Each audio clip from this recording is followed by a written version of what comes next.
سلامتی ہو۔ بفضل خدا مبارک دن، خدا کا دن، برکت اور نجات کا دن اب سب کو مبارک ہو۔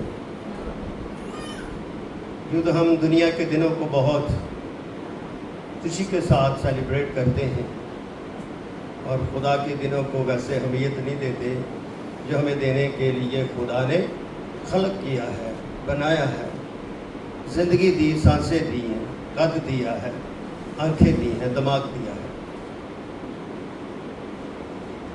آج شام عید سعود کے اوپر بات کرنا چاہتے ہیں۔ یسوع مسیح کا آسمان پر اٹھایا جانا، یوں آج ماں کا دن بھی ہے، یہ دن ماں کو مبارک ہو۔ مگر میں دنیا کے دنوں کی نسبت اپنے خدا کے دن کو زیادہ عزیز رکھتا ہوں۔ کتنے شخص جانتے کہ عید سعود کس دن تھی؟ اب سب بیٹھے ہیں، کس دن تھی عید سعود؟ وہ ہاتھ کھڑا کریں، ہاتھ کھڑا کریں۔ ایک ہاتھ کھڑا ہوا، اب دوسرا ہاتھ کھڑا ہوا، یعنی کہ ہم اپنے ایمان کے ہاتھوں کو بھی سوچ کے اٹھاتے ہیں کہ کہیں غلطی نہ ہو جائے۔ یہ المیہ ہے ہماری مسیحیت کا۔ ہم ویلنٹائن ڈے نہیں بھولیں گے، ہم دنیا کے کوئی دن نہیں بھولیں گے۔ تو جب مسیح کے دنوں کی بات کی جائے تو وہ ہمیں یاد نہیں۔ جمعرات کو عید سعود، اگر میں آپ کو بلاتا تھا اپنے آنا نہیں، مگر میں عید سعود جمعرات کو میں اور پاسٹر زبید ایک سلسلے کلام کے لیے گئے تھے۔ کلام سنایا، بھرپور کلام سنایا، بھرپور کلیسیا نے پرستش کی اور بھرپور خدا کے لیے خوشی کی۔ کلیسیا نے اپنی کلیسیا کے لیے کھانا بھی بنایا اور ہم خدام کے لیے انہوں نے بہت ساری ضیافت کا اہتمام کیا۔ یہ زندہ کلیسیا،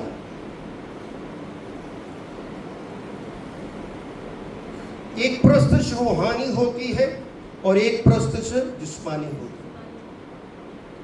روحانی پرستش میں ہمارا تعلق خدا اور روح کے ساتھ ہوتا ہے، جس کے ساتھ ہوتا ہے خدا اور روح کے ساتھ ہوتا ہے۔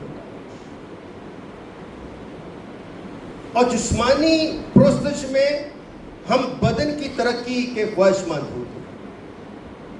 اگر ہم خدا کی پرستش پر دھیان رکھیں، روحانی طور پر مضبوط، بدن کے طور پر مضبوط اور روح کے طور پر بھی ہم کیا ہوں گے؟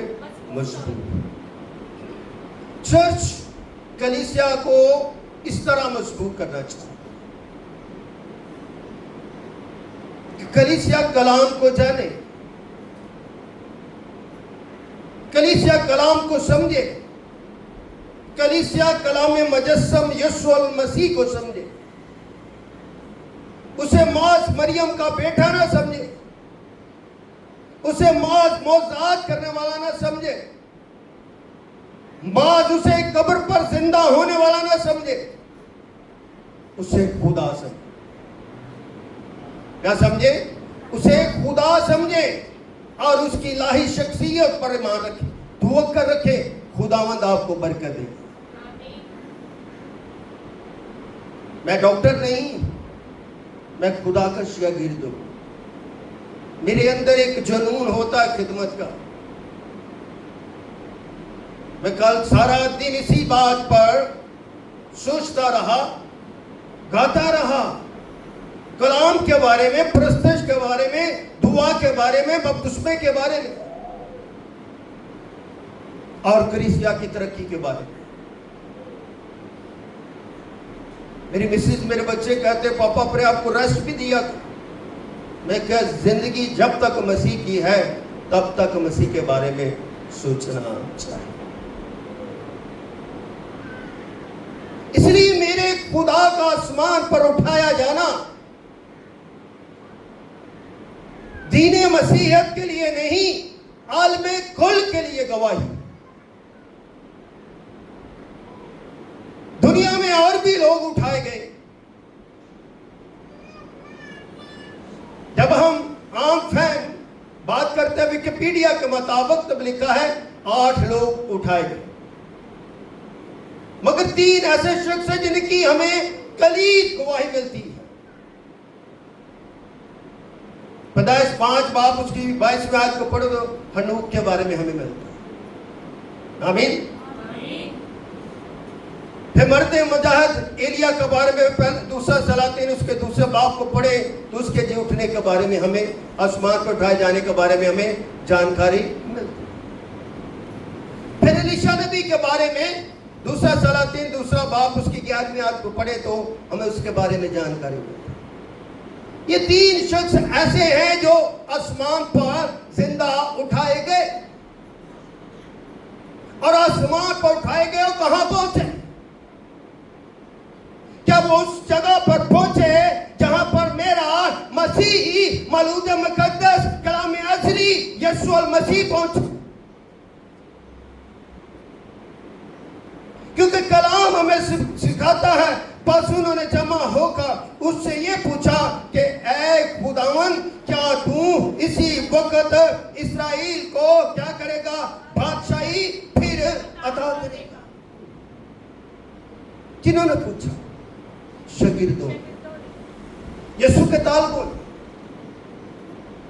یسوع کے حواریوں نے یسوع مسیح سے سوال کیا. بادشاہی موجود ہے اسرائیل پر، حکمرانی موجود ہے، مگر شاگرد یسوع سے یہ سوال کرتے ہیں. ایک عجیب سوال ہے. اے خداوند کیا تو اسی وقت اسی لمحہ اسرائیل کو بادشاہی پھر عطا کرے گا؟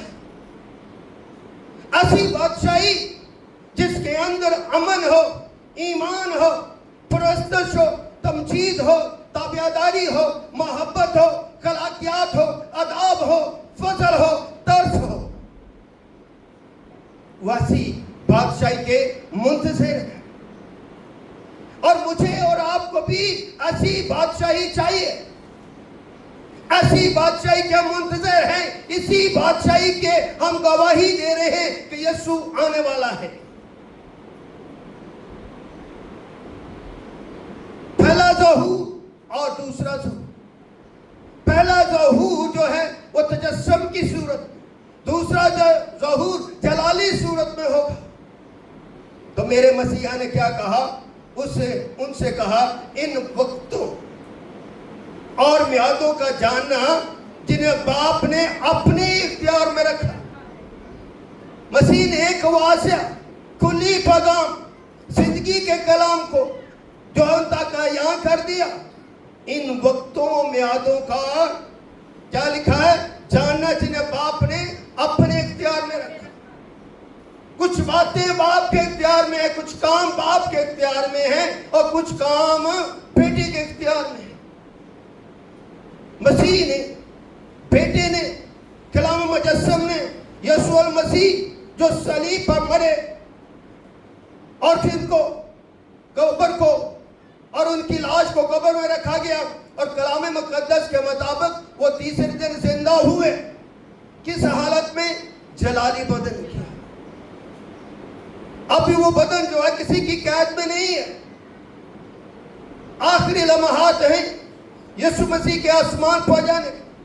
40 دن پورے ہو چکے ہیں.